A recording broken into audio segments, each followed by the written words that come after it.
नमो विष्णुपादाय कृष्णपृष्ठाय भूतले श्रीमते भक्तिवेदांत स्वामी नामने। नमस्ते सारस्वतदेवे गौरवाणी प्रचारिणे निर्विशेष शून्यवादी पाश्चात्यदेशधारिणे।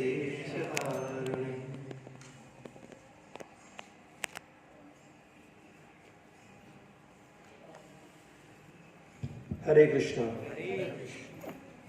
तो मैं क्षमा चाहूँगा, मेरी आंख लग गई थी तो मैं इसलिए मुझे पहुँचना था 3:30 पे ठीक क्लास शुरू कर देना था, लेकिन और बच्चों ने मुझे जगाया नहीं। कॉल आती रही और वो उठा भी नहीं रहे थे और जगा भी नहीं रहे थे।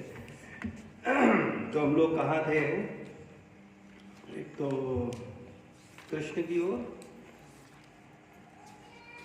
भी चर्चा किया था ना पिछली बार।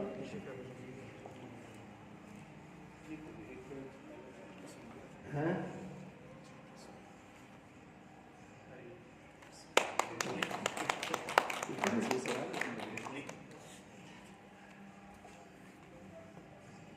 तो आप लोग पढ़ा है आपने पहला चैप्टर जिस पे हम लोग चर्चा कर रहे हैं? जी प्रभु जी, पढ़ा है?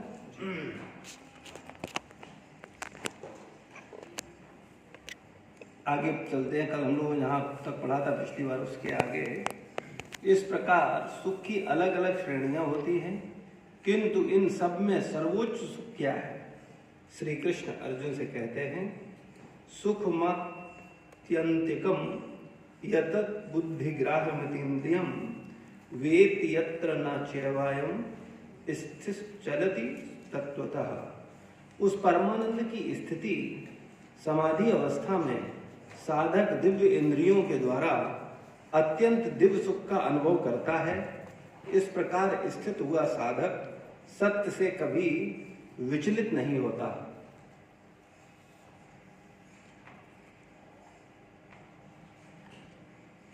सौरभ प्रभु है?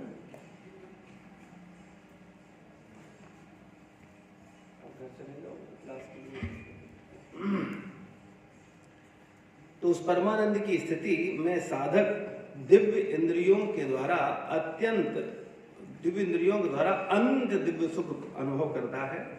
इस प्रकार स्थित हुआ साधक सत्य से कभी विचलित नहीं होता। यदि कोई मानव सुख प्राप्त करना चाहता है तो उसे बुद्धिमान होना आवश्यक है। पशुओं के पास वस्तुतः विकसित बुद्धि नहीं होती, इसीलिए वे जीवन का ऐसा सुख नहीं ले सकते जैसा मानव ले सकते हैं।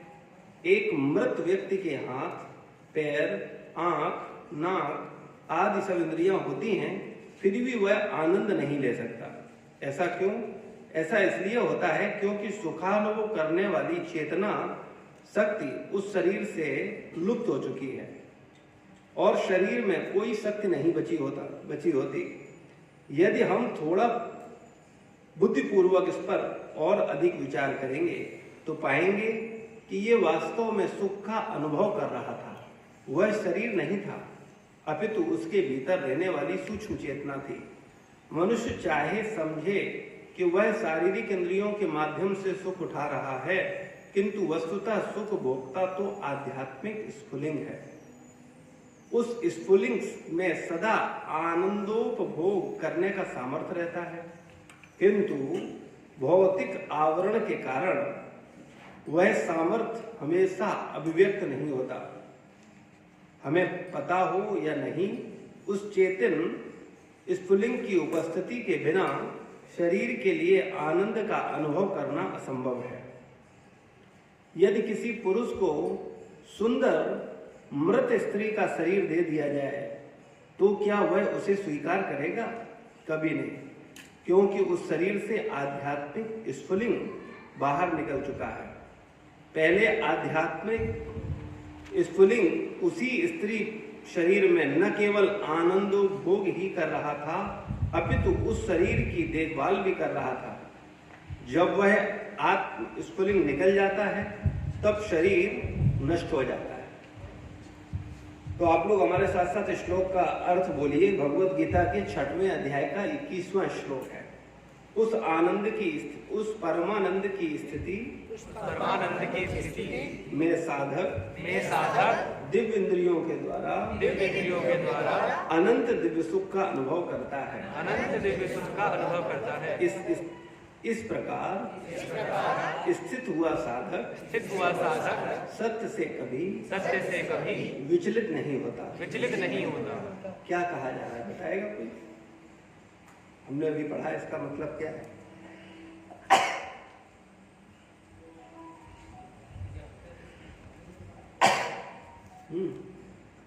जी कौन बताना चाहता है? प्रभु जी, जब कोई साधक सच्चे सुख की ओर या सच्चे सुख में स्थित हो जाता है तो उसे किसी भी प्रकार की जो वो कभी भी उससे विचलित नहीं हो सकता, क्योंकि अब उसके लिए जो संसार के सारे सुख हैं या जो संसार के क्षणिक सुख हैं वो उसके लिए मायने नहीं रखते हैं। और कोई जब उसको सत्य की जानकारी हो जाती है तो उसको कोई भी सुख बहुत बड़ा सुख नहीं लगता और कोई भी दुख बहुत बड़ा दुख नहीं लगता, या उससे विचलित नहीं होता। जब उसको एकदम सत्य का जो पता चल जाता है। और कोई? और लोगों ध्यान से सुनो। अभी जो साथ लेता है तो सुख और दुख उसके लिए समान हो जाते हैं, और उसके बाद जो भी उसके साथ हो रहा है उससे विचलित नहीं होता है। और इस फैन को ऐसा रखोगे तो इस पे हवा नहीं आएगी, यहाँ से हवा डायरेक्ट जाता है। फिर से सुनो एक बार, सब लोग ध्यान से सुनो, क्योंकि चर्चा हो और समझ में आए तो फायदा नहीं है। फिर सुनो, फिर हम लोग चर्चा करेंगे। ध्यान से सुनो। उस परमानंद की स्थिति में साधक दिव्य इंद्रियों के द्वारा अनंत दिव्य सुख का अनुभव करता है। इस प्रकार स्थित हुआ साधक सत्य से कभी विचलित नहीं होता। अब बताओ कौन बताएगा?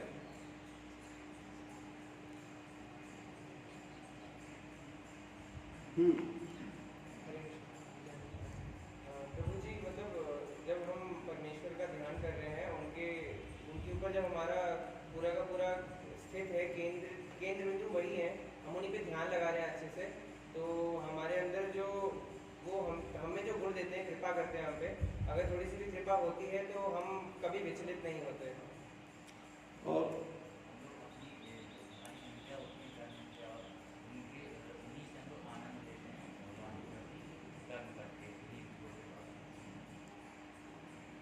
समझो, यहां बोला जा रहा है दिव्य इंद्रियों के द्वारा अनंत दिव्य सुख प्राप्त करता है।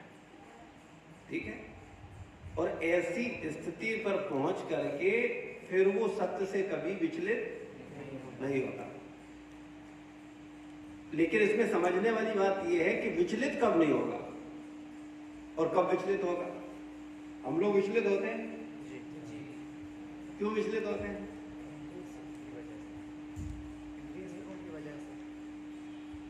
इंद्रिय सुख के लिए विचलित होते हैं, लेकिन विचलित कौन नहीं होता?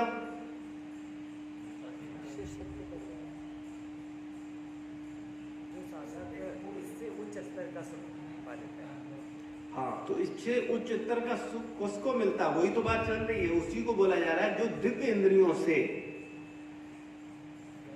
दिव्य सुख परमानंद प्राप्त करता है, वो विचलित नहीं होता, वो सत्य से विचलित नहीं होता। इसका मतलब यह है कि हम इंद्रियों के माध्यम से ही सुख लेते हैं। ठीक है? हम लोगों ने पिछली बार चर्चा किया था। लेकिन जैसी इंद्रियां होती हैं उसी स्तर का सुख ले सकते हैं। कम विकसित इंद्रियां अधिक सुख नहीं ले सकती। जैसे एक सुअर के पास भी इंद्रिय है, जिह्वा है, हम लोगों के पास भी है और सुअर के पास भी है। और सुअर क्या करता है? मल खाता है। मल खाने में उसको क्या मिल रहा है? सुख मिल रहा है कि दुख मिल रहा है? सुख मिल रहा है। सुख मिल रहा है। ठीक है? और अगर वही सुख हमसे बोला जाए कि आप लोग, तो हम क्या करेंगे? नहीं लेंगे। क्यों? क्योंकि वो हमारे लिए सुख नहीं है। क्योंकि हमारी इंद्रियां, मुख की जो इंद्रिय है, जिह्वा इंद्रिय है, उसकी जिह्वा इंद्रिय से विकसित है, श्रेष्ठ है। तो जब हमारी इंद्रिय, हमारी जिह्वा एक सूअर की जिह्वा से, कुत्ते की जिह्वा से श्रेष्ठ है, इसलिए वो उस सुख में क्या बोलती है? सुख नहीं है। तो यहां पर चर्चा चल रही है दिव्य इंद्रियों के द्वारा, लेकिन हमारी इंद्रियां भी दिव्य हैं? नहीं है। जब हमारी इंद्रियां दिव्य हो जाएं तो उनको क्या मिलेगा? परम आनंद मिलेगा। और जब उनको परम आनंद का टेस्ट मिल जाएगा, फिर वो कभी सत्य से विचलित नहीं होंगे। आप देखते हो कुछ लोग भक्ति में आते हैं और उसमें गायब हो जाते हैं, कारण। और कोई भक्ति में आता है, वो गायब नहीं होता, बल्कि हजारों लोगों को ले आता है, लाखों लोगों को ले आता है उसी ट्रैक पर। कारण क्या है? दिव्य सुख मिल जाता है। हाँ, जिसे दिव्य सुख मिलेगा वो नहीं गिरेगा, वो कभी हट नहीं सकता अपने उससे। और जिसको दिव्य सुख मिले ही नहीं, वो क्या करेगा? हाँ, हम भी गए थे सत्संग में, हमको तो कुछ मजा नहीं आया, कुछ समझ नहीं आया, इसलिए हाँ ठीक है, वो कंटिन्यू नहीं करेगा। तो समझने वाली बात यह है, जब किसी को दिव्य इंद्रियों के द्वारा ही दिव्य सुख मिल सकता है, और जब दिव्य सुख मिलेगा, परमानंद मिलेगा, तब आप सत्य से विचलित नहीं होंगे। तो अगर आप चाहते हो कि आप विचलित न हो, तो आपको क्या करना पड़ेगा?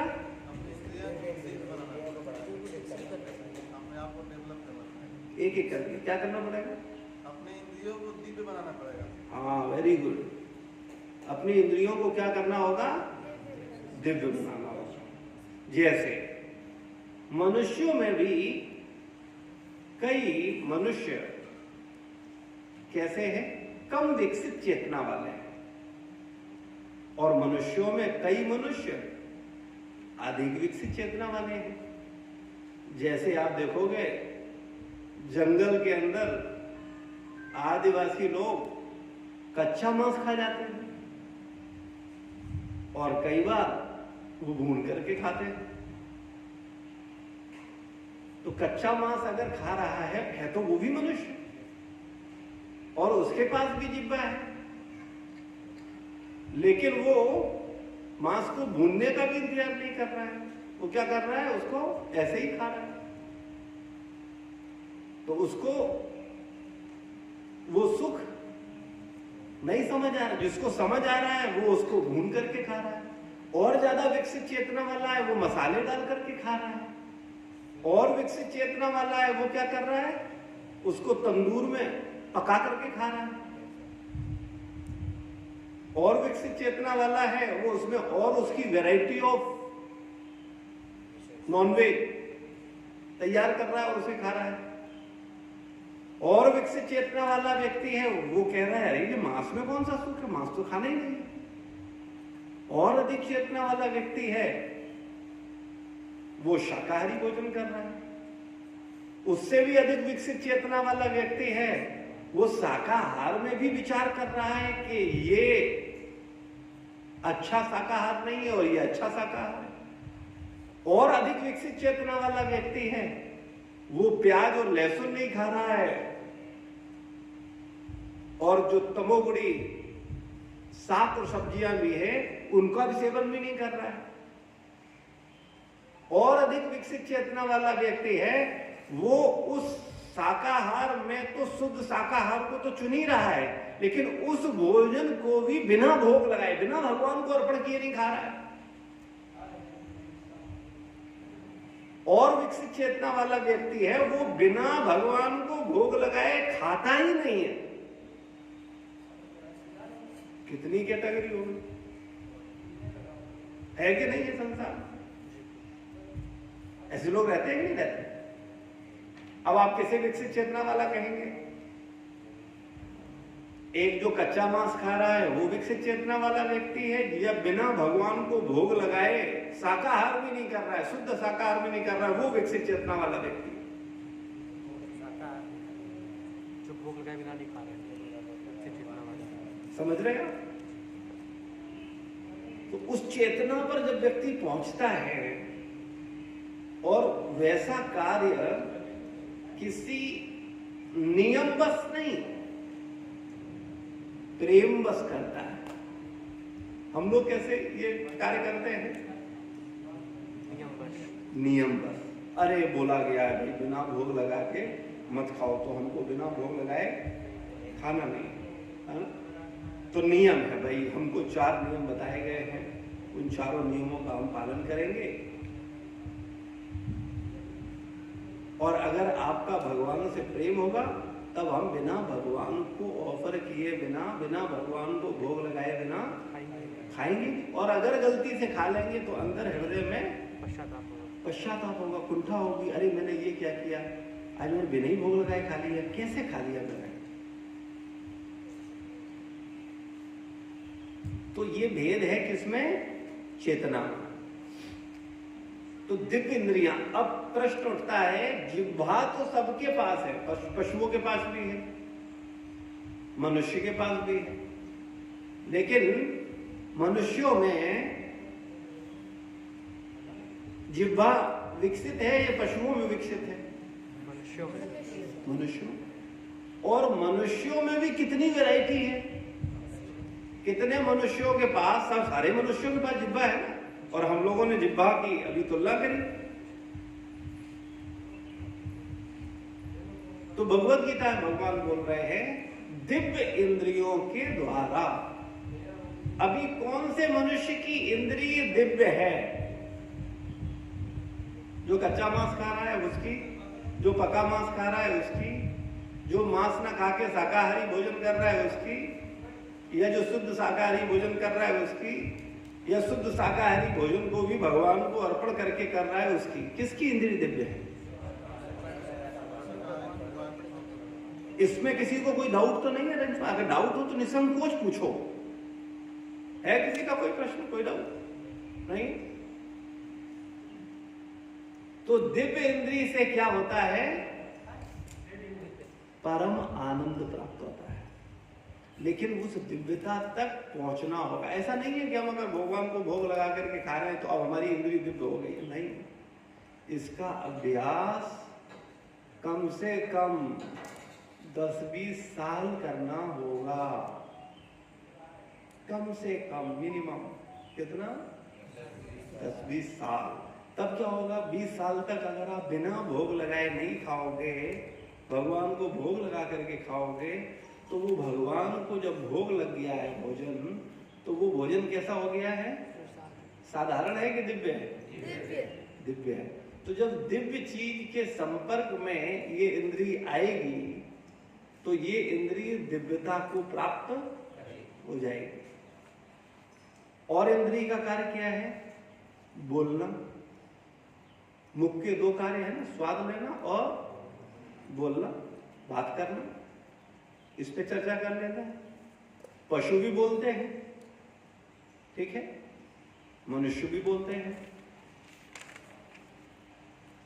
मनुष्यों में कितने प्रकार से लोग बोलते हैं? कोई गाली देता है, कोई नॉर्मल बात करता है, कोई गुस्सा करता है, कोई व्यापार की बात करता है, कोई स्त्रियों की बात करता है, कोई संसार में भोग की बात करता है, उसको भोग की बात करने में सुख मिलता है, कोई पैसे कमाने की बात करके बड़ा सुख लेता है, कोई व्यक्ति संसार में क्रिकेट की चर्चा करके बड़ा सुख लेता है, कोई फिल्म अभिनेताओं की चर्चा करके सुख लेता है, कोई व्यक्ति ग्राम वार्ता इधर उधर दूसरे की निंदा करके बड़ा सुख लेता है, और कोई व्यक्ति भगवान की चर्चा करके सुख लेता है। बोल तो सब रहे हैं, पशु भी बोल रहे हैं और मनुष्य भी बोल रहे हैं, और मनुष्यों में भी अलग अलग वैरायटी है। लेकिन कौन सा मनुष्य दिव्य होगा? हाँ, क्यों ये दिव्य हो गया? दिव्य क्योंकि इसमें दिव्य विषय के बारे में बात की। वेरी गुड, क्योंकि वो भगवान कैसे हैं? दिव्य हैं, और भगवान से संबंधित वस्तु विषय ये भी कैसे हैं? दिव्य हैं। तो जब भी कोई व्यक्ति भगवान और उनके विषय में चर्चा करेगा, उनके संपर्क में रहेगा, तो वो भी क्या हो जाएगा? दिव्य हो जाएगा। इसका एक उदाहरण बताते हैं। जैसे एक लोहा है, और लोहे को अगर आग में डाल दिया जाए तब क्या होता है? वो आग में पड़े पड़े लोहा कैसा हो जाता है? आग हो जाता है। होता है कि नहीं होता? जिस आग का रंग कैसा है? लोहा कैसा होता है? काला। और आग में पड़ जाए फिर उसका रंग कैसा हो जाता है? लाल। और उस लाल लोहे को किसी भी वस्तु को टच कर दिया जाए तब वो क्या करता है? आग का कार्य करता है, नहीं करता? फिर वो लोहे का कार्य करता है कि आग का कार्य करता है? तो ये लोहे में आग का गुण कैसे आ गया? हाँ, कितने संपर्क में रहने से? अगर आग ये जल रही है और लोहा यहां रखा है, आग यहां रखी है, संपर्क में तो है, ये भी आग है, ये लोहा, और देख रहा है लोहा आग को, आग की रोशनी भी इस पर पड़ रही है, ये आग बन जाएगा? नहीं बनेगा। ठीक है, फिर ये लोहा है, इस आग में आता है, टच करता है, फिर अलग आ जाता है, फिर टच करता है, फिर अलग आ जाता है। ये लोहा आग बनेगा? कब बनेगा? लोहा आग में कंटिन्यू रहेगा, निरंतर आग में पड़ा रहेगा, फिर क्या होगा? फिर आग बन जाएगा। लेकिन लोहा में आग में पड़े पड़े रहने से आग बन जाएगा, लेकिन वो कब तक आग बना रहेगा? जब तक आग के संपर्क में रहेगा। और संपर्क से दूर हटने के बाद कुछ देर आग का कार्य करेगा, लेकिन धीरे धीरे उसके अंदर वो गुण लुप्त हो जाएगा। ठीक, अब इससे बड़ा गहरा सिद्धांत मिलता है, लेकिन मूर्खों को समझ में नहीं आएगा, बुद्धिमान होगा वो समझ सकता है। ऐसे ही जब हम भगवान या भगवान के प्रतिनिधियों के संपर्क में जाते हैं, कोई व्यक्ति भगवान के संपर्क में जाए या भगवान के प्रतिनिधि गुरुजनों के संपर्क में जाए, तब क्या होता है? उसके अंदर वो गुण, भगवान वाले गुण उसके अंदर आ जाते हैं। लेकिन कब तक, कब आते हैं? जब गुरुजन के संपर्क में रहे। हाँ, कैसे? संडे के संडे 2 घंटे आए, काम हो जाएगा? नहीं, निरंतर रहे, निरंतर चिंतन में रहना पड़ेगा। प्रभुपाद जी ने जो सिद्धांत दिए हैं उनमें निरंतर चिंतन करना पड़ेगा। गुरुजनों ने जो सिद्धांत दे रहे हैं उसमें निरंतर चिंतन करना पड़ेगा, तब होगा, ऐसे नहीं होगा। लेकिन जब निरंतर चिंतन होगा तब क्या होगा? ये जो हमारा मन है या हमारा बुद्धि है, ये जो भौतिक विषयों में जो जहां सुख है नहीं हो वहां सुख ले रहे हैं हम लोग, उससे उसको समझ आता है कि अरे यहां आनंद कौन सा है। अच्छा, एक बात बताओ, कितने लोगों को लगता है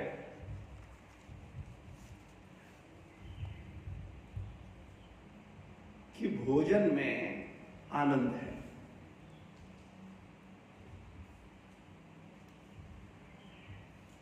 सबको लगता है?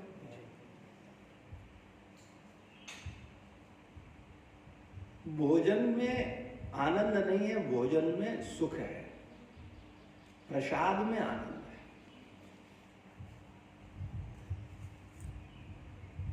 भेद है दोनों में, भोजन में और प्रसाद में भेद है कि नहीं?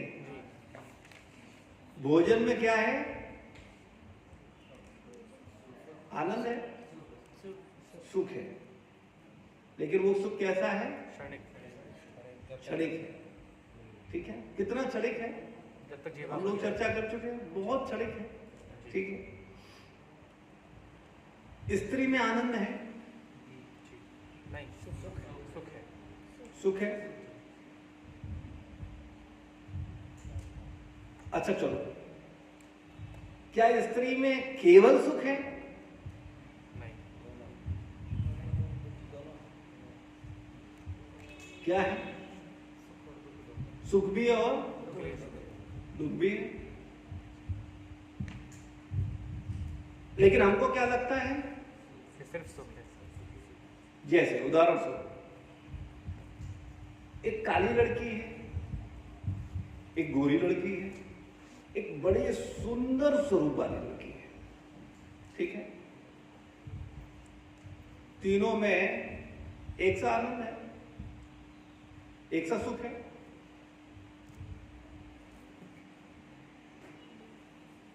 क्या विचार है? कोई भेद है इनमें या नहीं? भेद है? क्या भेद है? रंग का। दूसरी तरफ दोनों एक ही रंग है, एक काला हो गया, एक गोरा हो गया, और दूसरा तीसरा वाला जो है वो भी गोरा ही है, लेकिन थोड़े फीचर्स ज्यादा अच्छे हैं। तब रंग के साथ साथ फीचर बोले ये ज्यादा अच्छा है। लेकिन सुख कैसा है? तीनों से मिलने वाला जो सुख है उसमें कोई भेद है क्या? कोई भेद नहीं। लेकिन हम लोग क्या सोचते हैं? इसमें कम है और उसमें ज्यादा है। लेकिन क्या कम ज्यादा होता है? हाँ या ना? है या नहीं है? कम ज्यादा होता है, तभी तो उम्मीद करते हैं, क्योंकि हमको लगता है ये ज्यादा सुंदर है, ये कम सुंदर है। तो जो ज्यादा सुंदर है उसमें हमको लगता है ज्यादा सुख है, ठीक है? लेकिन सुख किसमें है? क्या सुंदरता में सुख है?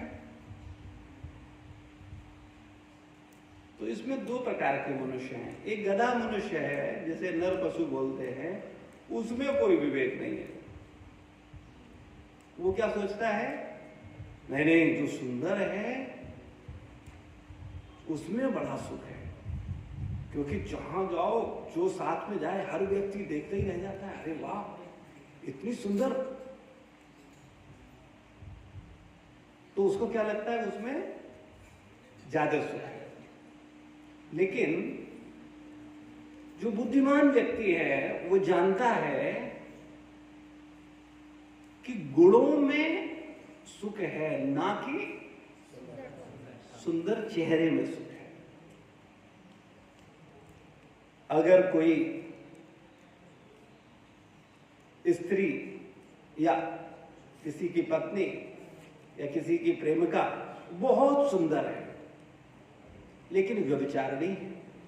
व्यभिचारिणी को तो समझते हैं, जिसके कई बॉयफ्रेंड हैं, तो वो सुंदर है। अरे अभी तो कह रहे थे सुंदर, अभी नहीं सुंदर हो गई।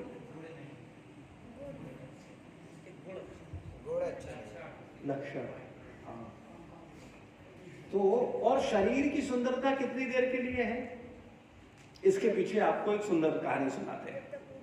एक बार एक सुंदर स्त्री, बहुत सुंदर स्त्री, उसको देख करके एक व्यक्ति बहुत अधिक प्रभावित हुआ।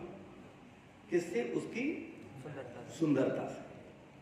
और उसकी सुंदरता को देख करके वो एकदम विचलित हो गया और उसको लगा कि नहीं, मुझे इसको पाना है किसी भी कीमत।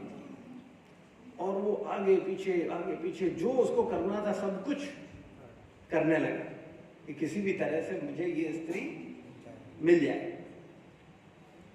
लेकिन जो स्त्री थी वो बड़ी बुद्धिमान थी और उसने उस पुरुष की भावना को परख लिया।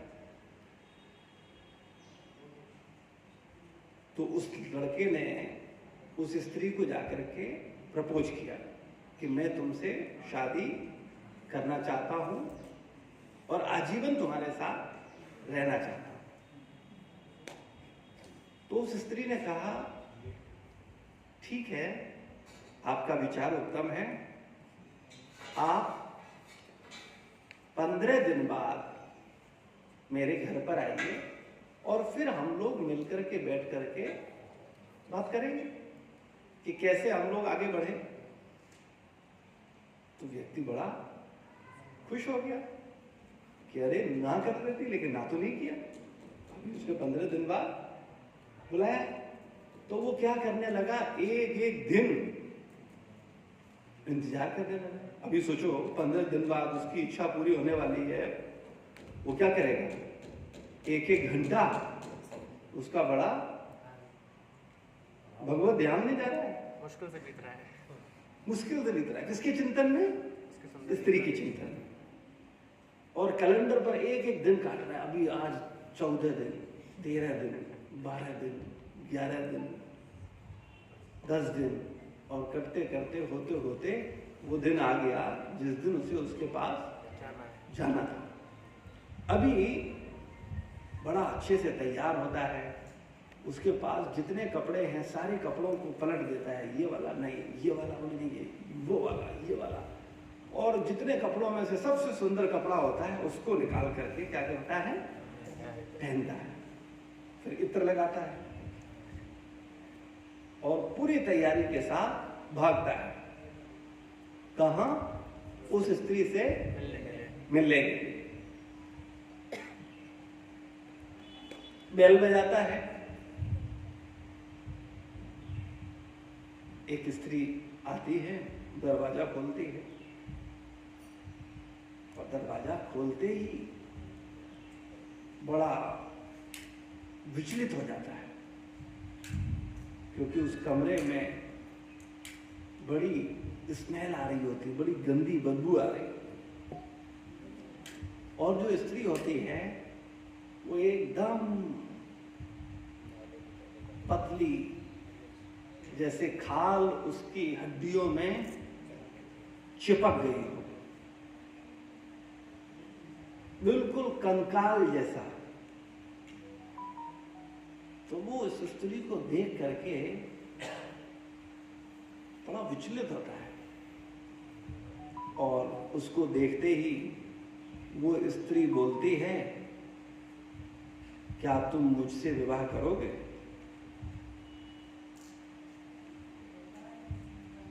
अभी उसको देख करके उसका हालत खराब हो गई। तो बोलते, अरे तुम तो मुझसे बहुत प्यार करते थे, तुम मेरे विषय में दिन रात चिंतन करते थे, मेरे लिए भागते थे, दौड़ते थे। अभी अंदर केवल 15 दिन में ये हुआ है कि मैंने कुछ जुलाब की गोलियां ले ली हैं, और ये दस्त करके इसमें ये सब मल भरा हुआ है, इसमें उल्टियां भरी हुई हैं, और मैं वही हूं जो 15 दिन पहले।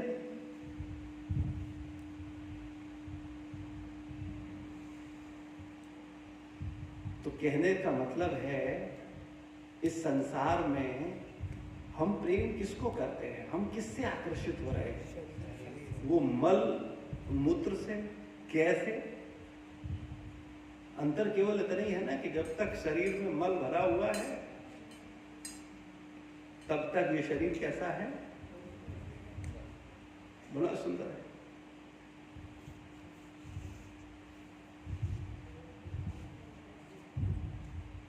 तो विचार करने वाली बात यह है कि ये जो शारीरिक सुंदरता है ये कितने दिन के लिए है, कुछ समय के लिए। लेकिन हम लोग इस पर विचार करते हैं नहीं। तो मूर्ख व्यक्ति बिना विचार किए काम करता है, और बुद्धिमान व्यक्ति विचार करके कार्य करता, कुछ भी नहीं करता वो।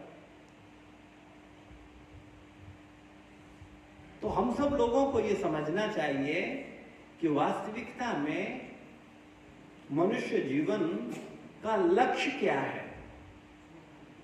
पहली चीज तो ये बताइए, आप लोगों को लगता है कि मनुष्य शरीर पा करके आप कुछ विशेष हो? कितने लोगों को ये बात का एहसास होता है? वो हाथ खड़ा कर, जिन्हें एहसास हो बस वो लोग, जिनको एहसास नहीं है वो नहीं, ठीक है। और कितने लोगों को ये एहसास नहीं होता कि नहीं मनुष्य शरीर प्राप्त किया है, इसमें क्या विशेषता है? बस केवल एक व्यक्ति, और किसी को नहीं, और सबको एहसास होता है। आपको एहसास होता है? तो पीछे पीछे आपको पीछे कहा एहसास होता है कि आप विशेष हो, मनुष्य शरीर विशेष है? नहीं होता ना? ठीक बात, आप गलत नहीं हो, आप अपनी जगह सही हो। क्यों एहसास नहीं होता पता है? अभी कई लोगों ने हाथ खड़ा किया, उनको एहसास होता है, और आपने कहा मुझे एहसास नहीं होता। अच्छा, अब मैं अगर उनसे पूछना चाहता हूं जो कह रहे थे कि एहसास होता है, क्या एहसास होता है? कौन बताएगा? प्रभु जी, क्योंकि यही एक योनि है, यही एक साधन है जिससे हम भगवत प्राप्ति कर सकते हैं। बाकी और किसी योनि में रहकर हम ईश्वर का भजन या ईश्वर के शरण में नहीं जा सकते।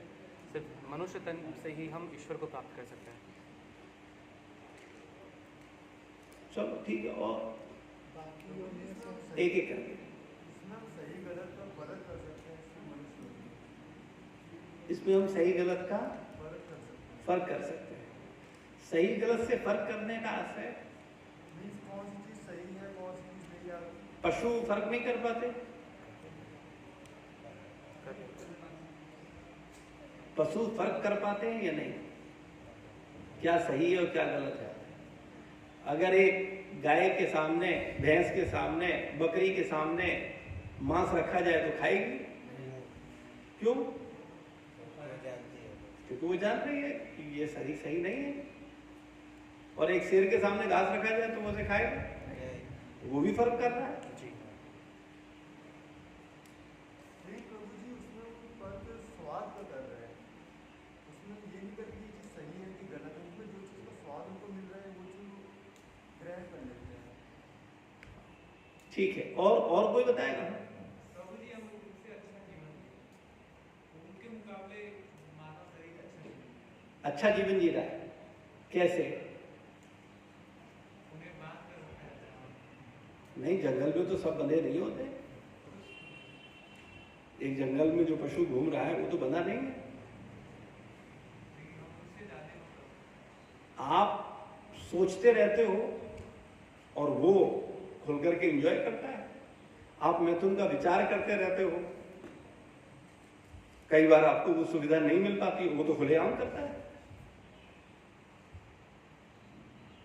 कैसे आप कह सकते हो कि उससे ज्यादा श्रेष्ठ जीवन है? ये बात आप कैसे कह सकते हो? प्रभु जी, हमारी इंद्रियां ज्यादा एक एक करके हमारी इंद्रियां हाँ खड़ा करो, जब बोला जाए बारी आए तब बोलो। हाँ बताओ। हमारी इंद्रियां ज्यादा विकसित है उनके मुकाबले से। आपकी इंद्रियां उनसे ज्यादा विकसित है और हम सत्य को पहचान सकते हैं। आप सत्य को पहचान सकते हो, वो सत्य को नहीं पहचान सकते। ठीक है, वेरी गुड।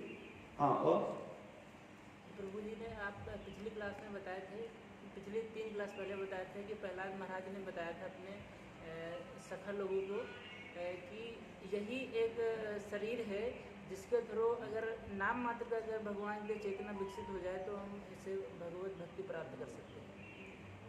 इसलिए विशेष है। ठीक है, और मेरा वही विचार था कि हम सत्य को जान सकते हैं। हाँ, मूल बात केवल इतनी सी है कि मनुष्य सत्य को जान सकता है और पशु सत्य को नहीं जान सकता, इसलिए मनुष्य श्रेष्ठ है। अब ऐसे संसार में 2 प्रकार के मनुष्य हैं ना, एक वास्तविक मनुष्य है और एक पशु मनुष्य है ना। पशु मनुष्य को अच्छे शब्दों में और अच्छा संबोधित करने के लिए गधा मनुष्य बोल सकते हो, ठीक है ना। एक मनुष्य है और एक गधा मनुष्य है। तो मनुष्य और गधा मनुष्य में क्या भेद है? वो सत्य को नहीं जानता, वो सत्य को मानता नहीं है, जानता नहीं है। वो सत्य को मानता नहीं है, जानता नहीं है, सत्य को जानने की इच्छा भी नहीं है और सत्य को समझना चाहता भी नहीं है। ऐसे मनुष्य को क्या बोलेंगे? गधा मनुष्य, ठीक है। और एक दूसरा मनुष्य जो सत्य को जानने का प्रयास करना। जानना चाहता है, जानने का प्रयास करना चाहता है, ठीक है। ये दो मनुष्यों को आप अपने नजर से देखते हो संसार में कि नहीं? कितने लोगों ने देखा है?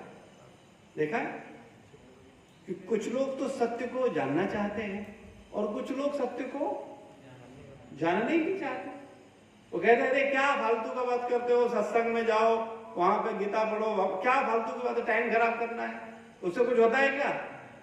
बढ़िया पैसा कमाओ, नौकरी करो, बढ़िया खाना का व्यवस्था हो, आहार का, निद्रा का, मैथुन का, बढ़िया घर बनाओ, बढ़िया गाड़ी लो, बढ़िया पैसा का मजा करो। ये क्या है सत्यवत फालतू के चक्करों में फंसे हुए हो? ऐसा लोग बोलते हैं कि नहीं बोलते? तो ऐसे मनुष्यों को आप क्या बोल सकते हो? गधा मनुष्य। वो मनुष्य तो है, देखने में तो लग रहा है कि दो पैर का है, लेकिन है कैसा? गधा। उसका बुद्धि गधे जैसा है, उसको समझ नहीं आ रहा क्या है क्या नहीं। तो सत्य को समझने वाला व्यक्ति मनुष्य है और वो जानता है कि बड़े भाग मानुष तन पावा। ये अब कौन बोलेगा बड़ा भाग मनुष्य तन पावा? भगवान को धन्यवाद देगा किस लिए? कि आपने मुझे मनुष्य शरीर दिया है। कौन बोलेगा? कौन धन्यवाद देगा भगवान को जाकर? जो मनुष्य होगा, जो सत्य को समझ। हाँ, जो सत्य को समझ जाएगा वो धन्यवाद देगा। गधा मनुष्य धन्यवाद देगा? वो कहेगा काय बात, क्या फर्क पड़ता है, मनुष्य शरीर पावा, क्या मतलब है? हम तो परेशान हैं। कई बार तो लोग बोलते हैं मनुष्य से ज्यादा तो सुखी पशु है। एक हम लोगों को कितनी टेंशन है, डिप्रेशन है। कभी हमने कुत्ते या बंदर को डिप्रेशन में नहीं देखा। तो मनुष्य होकर के डिप्रेशन होता है और पशु होकर के डिप्रेशन नहीं होता। तो कौन श्रेष्ठ है? तो पशु श्रेष्ठ है। और ये मैं बात कर रहा हूं ऐसा नहीं, एक बड़े लॉयर की बात कर रहा हूं। एक बड़े वकील थे, एक बड़े अधिकारी थे, बड़े पढ़े लिखे व्यक्ति थे। अलग अलग लोग मिलते रहते समाज में। वो लोग बोलते हैं, मैंने उनके मुंह से सुना प्रैक्टिकल, बोले प्रभु जी कोई फर्क नहीं पड़ता, हम तो कहते हैं अगले जन्म में हमें पशु बना दे भगवान।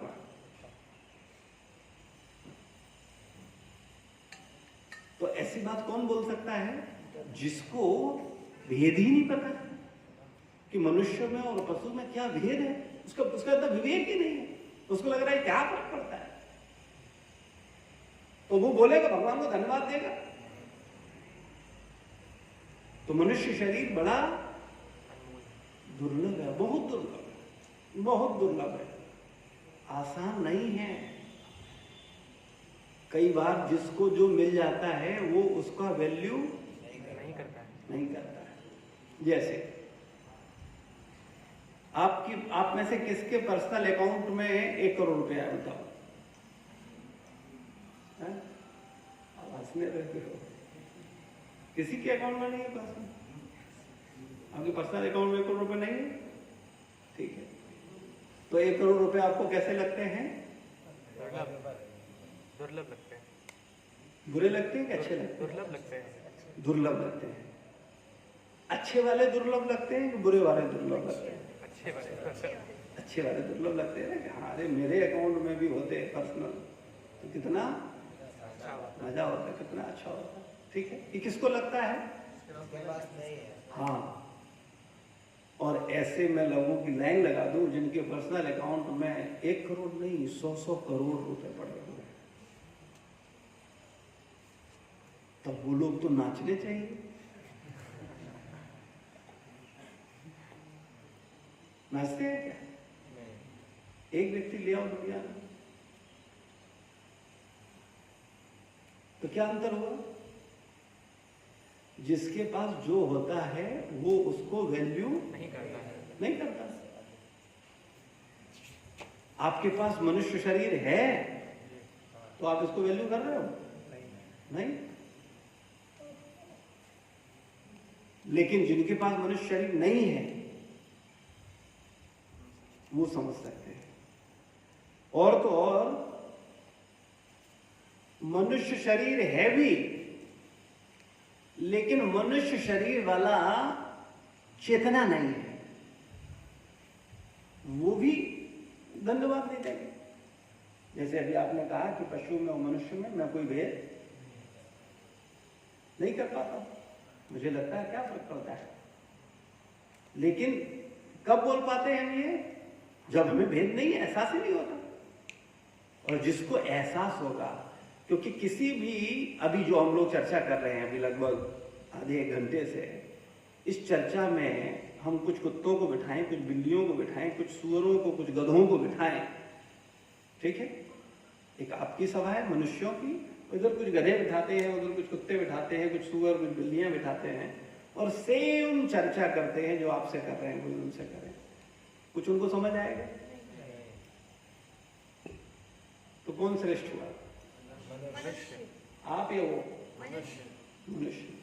ठीक है। अच्छा, फिर अभी आप, मैंने बताया मनुष्य में भी दो मनुष्य हैं। कौन कौन से? गधे मनुष्य, एक गधा मनुष्य और एक मनुष्य।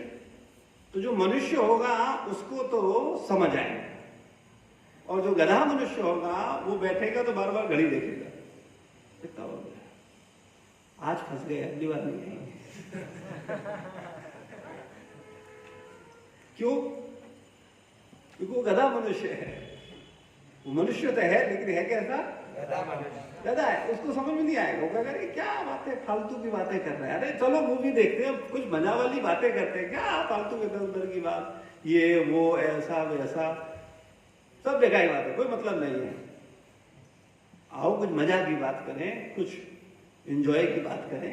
किन में कहाँ फंस गए? अरे तुम्हारी कोई उम्र है, ये कहाँ जा रहे हो? सत्संग? अरे क्या पागलपन के काम कर रहे हैं, ये तुम्हारा उम्र नहीं है सत्संग करने का, सही बात को समझने का, उस पर विचार करने का। अच्छा, लोग ये बात बोलते हैं कि नहीं बोलते हैं? ये तुम्हारा उम्र नहीं है ये गीता पढ़ने का और सत्संग करने का, अभी से थोड़ी तुम्हारा उम्र है। कितने लोगों ने सुना ये सब लोगों ने सुना? अच्छा, तो ऐसी बात कौन बोलता है? मनुष्य बोलता है कि गधा मनुष्य? हाँ हाँ, ये स्पष्ट होना चाहिए। तो गधे मनुष्यों की बात पे ज्यादा विचार करना चाहिए? नहीं। गधा मनुष्य क्या बोलेगा? जिसको समझ ही नहीं है वो क्या बोलेगा? कई बार लोग बोलते हैं, बोले वृद्धावस्था में, हाँ काम बुरा नहीं है, अच्छा है, सत्संग करना चाहिए, लेकिन अभी पैसा कमाना चाहिए, नौकरी करना चाहिए, मजा लेना चाहिए, और बाद में जब तुम बूढ़े हो जाओ तब सत्संग करना चाहिए, तब गीता पढ़ना चाहिए। क्या ये ठीक बात है? क्यों ठीक नहीं? बात तो सही कह रहे हैं कि भाई अभी उम्र है, अभी तुम्हारे पास शक्ति है, अभी अपने डाइवर्ट कर दोगे अपने माइंड को, अभी तुम लक्ष्य केंद्रित करके आईएएस बनना चाहते हो, कुछ मेहनत करके कुछ पैसा कमाना चाहते हो, और वहां से भटक जाओगे तो जीवन तो निकल जाएगा, फिर क्या करोगे? समय निर्धारित ही नहीं है। ठीक है, एक कारण, ठीक है, वेरी गुड। और क्यों बुढ़ापे पे नहीं करना चाहिए, बचपन पे करना चाहिए, इसका क्या कारण है? एक आंसर आपने दिया, बिल्कुल सही। और कोई? अभी से करेंगे तो आनंद ज्यादा मिलेगा। ठीक है, और एक एक करके। कोई भी शिक्षा ग्रहण करने में समय लगता है। कोई भी शिक्षा ग्रहण करने में समय लगता है। तो घर वाले कह रहे हैं ना, ले लेना बात में, या और परिचित के लोग, मिलने जुलने वाले लोग बोलते हैं ना, एक जिससे पूछा जाए, नहीं वो तो हो गया। और कोई कारण? तो मुझे अभी हम लोग का जो लर्निंग पावर है वो ज़्यादा से ज़्यादा अच्छे से जो समझ सकते हैं और उसको बुढ़ापे तक ज़्यादा इस्तेमाल कर सकते हैं। हाँ, वेरी गुड, ये मेन पॉइंट है। लर्निंग करने का सही समय क्या होता है? बाल्यावस्था। और जब हम सही चीज को सही समय समझ लेते हैं तो पूरे जीवन उसका क्या करते हैं? पालन करते हैं, इस्तेमाल करते हैं, उसका लाभ लेते हैं। आपने मैथ सीखी लेकिन बुढ़ापे में सीखी, बोले नहीं अभी कोई ये उम्र थोड़े ये गणित सीखने की, बेटा पागल हो गए हो क्या? जब बूढ़े हो जाओ तब गणित सीखना। तो पूरा जीवन तो नुकसान में रहे क्योंकि प्रॉफिट लॉस निकाल ही नहीं पाए। और बुढ़ापे पे तुमने सीख लिया मैं, हाँ तो पता चला अरे जी क्या किया। तो सेम ऐसे जब हम गीता का गहरा ज्ञान प्राप्त करते हैं तो क्या समझ आता है? जीवन कैसे जीना। हाँ, जीवन कैसे जीना है, जीवन का पर्पज ऑफ लाइफ क्या है, उद्देश्य क्या है। देखो फिर मैं बात बोलूंगा, गधा मनुष्य का उद्देश्य भी गधा होता है, ठीक है, और बुद्धिमान मनुष्य का उद्देश्य भी बुद्धिमत्ता होता है। अगर आप ज्यादातर गधा मनुष्य का इंटरव्यू लो और उससे पूछो तुम्हारे जीवन का उद्देश्य क्या है, क्यों तुम ये जीवन जी रहे हो, तो वो क्या उत्तर देगा? बताओ। क्या उत्तर देगा? सफलता के लिए। मतलब सफलता पूरा स्पष्ट करके बताओ। पैसा, गाड़ी, एक घर हो, ठीक, अच्छा, अकाउंट में इतना बैलेंस हो, ठीक, और कोई? भौतिक सुख की प्राप्ति। हाँ, भौतिक सुख सुविधाओं के लिए। भौतिक सुख सुविधाओं के लिए, ठीक है। उनका उद्देश्य क्या है? गधा मनुष्य का उद्देश्य क्या है? भौतिक सुख सुविधाएं, ठीक है। यानी गधा मनुष्य जीता है भौतिक सुख सुविधाओं के लिए, अल्टीमेट सुखी होने के लिए, ठीक है ना। तो गधे मनुष्य का जीवन का लक्ष्य क्या है? सुखी होना, ठीक है, सरल शब्दों में, एक शब्द में। तो गधा मनुष्य के जीवन का लक्ष्य है सुखी होना। अच्छा, पूरी दुनिया में एक गधा मनुष्य ले आओ जो सुखी हो गया है? नहीं है। मतलब क्यों नहीं है? वो गधा मनुष्य सुखी क्यों नहीं होता? क्योंकि जो पैसे में सुख ढूंढे वहाँ सुख है ही नहीं। सिंपल सा उत्तर है, क्योंकि वो गधा है। बात समझ में आया? तो गधे से आप क्या उम्मीद कर सकते हो? हाँ, एक बात बताओ, संसार में जितने कानून हैं, जितने नियम हैं, किसके लिए है? मनुष्यों के लिए कि गधों के लिए? मनुष्य के लिए। क्यों? क्योंकि मनुष्य समझ सकता है, लेकिन जो नियम जो कानून हैं वो कैसे नियम कानून हैं? नित्य और शाश्वत है या बदलने वाले कानून? बदलने वाले कानून। बदलने वाले कानून। तो कानून को भी रिवाइज करना पड़ता है। इनकम टैक्स कितने पर है, इस साल कुछ और है और अगले साल कुछ और है। कानून बदल गया। कानून बदलते ही आदमी सोचता नहीं नहीं नहीं अभी इतना था, अभी इतना करना पड़ेगा, है ना। लेकिन जो गधा मनुष्य होता है वो बदलते हुए कानूनों के प्रति तो बड़ा ईमानदार होता है, यानी उसको समझ करके जीवन जीना चाहता है। लेकिन जो रियल कानून है उसको नहीं समझता। भगवत गीता में जो कानून है, भागवत में जो कानून है, उस कानून को गधा मनुष्य नहीं समझता। नहीं समझता। गीता में भी कानून है कि नहीं, नियम है कि नहीं, ये करना चाहिए और ये नहीं करना चाहिए। तो जो बुद्धिमान मनुष्य है वो विचार करता है, और जो बुद्धिमान मनुष्य नहीं है वो विचार नहीं करता। श्रील प्रभुपाद की जय, गुरु महाराज की जय, समस्त भक्त वृंद की जय। किसी का कोई प्रश्न है तो पूछ सकते हैं। केवल एक प्रश्न ले लेते हैं क्योंकि समय हो गया है। अगली क्लास